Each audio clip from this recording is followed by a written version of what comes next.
Sugar is scapegoated by many, okay? It's apparently the reason as to why we have an obesity epidemic, and it's apparently the reason as to why so many of you can't lose body fat. With the current cancer research ad causing a bit of a stir, I thought this would be a perfect opportunity to post my 10 pence on the matter. The average Briton consumes around or between 60 to 90 grams of sugar a day. That's around that much. Now in hindsight, it's not that much. But, you know, people are blaming the sugar, that amount, for the reason as to why we have an obesity epidemic. It's not the bread that we had for breakfast with the 2 Weetabix, the milk, the salmon, the rice that we had for lunch, the almonds, the 2 eggs, and the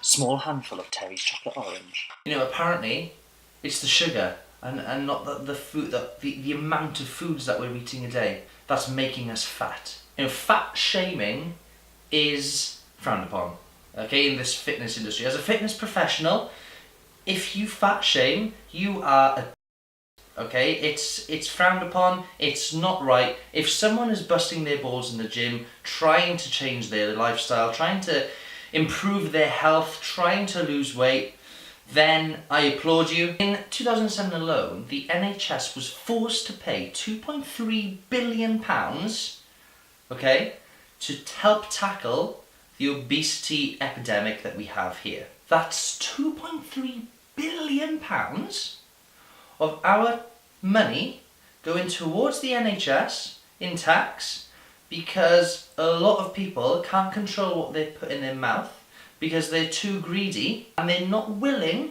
to change their lifestyle or do anything about their weight. Now, that pisses me off. And what pisses me off more is that when cancer research put this ad up, it caused an uproar. Apparently it was fat shaming. People were offended by it, wanting to bring it down. Do you know what? I'm offended that you're offended by that. I find it really offensive that cancer research are trying to help you obese lot by putting an ad out there educating you in the fact that eating too much and being overweight and being obese is bad for you, and you're ridiculing it. You're not taking on board what they're saying. You're not agreeing with what science is saying. Science doesn't give a f*** about your feelings. I find it really offensive that you are ignoring facts. And I think they were being very tame with their advertising. I would have done something like this. OBE, stop eating so much, you greedy, because you're costing the NHS billions whilst increasing your chance of getting cancer. And when I was younger, I remember my mum always tells me this story when there was an overweight person walking down the street, and it was unheard of. And I pointed at him and I said, "Mummy, this guy's fat." And that's a true story. You can ask my mum. You're never going to see my mum, but it's true. And in this day and age, if you see an overweight person, we don't bat an eyelid. It's normal. It's becoming a normal thing in society. And another thing that sparked this was when I did my client's feedback yesterday, he wrote this in the email, and what it basically outlines is the fact that, you know, this guy has lost an awful amount of weight in only 8 weeks.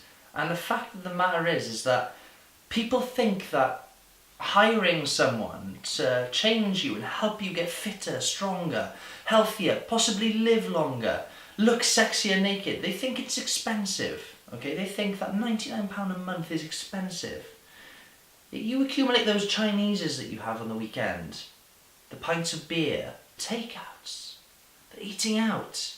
I'm sure you spend more than £99 on it. So reverting back to the cancer research ad, it claims that obesity is the second preventable cause of cancer after smoking. It's not singling out, it's not fat shaming, it's not singling out fat people. It's not even saying being fat will cause you cancer. It's simply bringing awareness to a research-driven fact that being obese increases your risk of cancer. And if something like that offends you, you really need to have a good look at yourself. Just because, okay, a piece of evidence doesn't support what your sort of thinking aligns with, doesn't mean that it's incorrect. It certainly doesn't make it wrong, and it certainly doesn't make it offensive. Because like I said earlier, science does not give a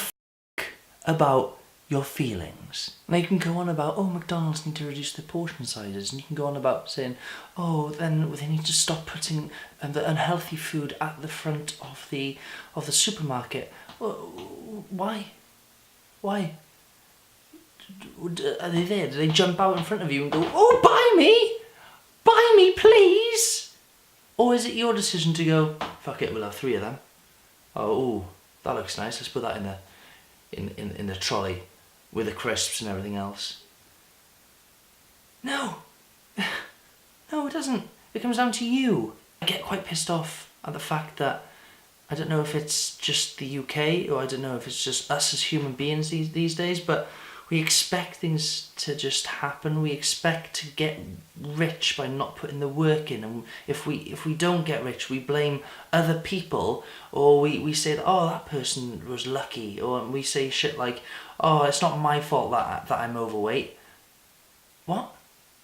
Yeah, it's not my fault I'm overweight. No, it definitely is. You know, and at the end of the day, if it's not your fault, it's most definitely your responsibility. Power is in your hands.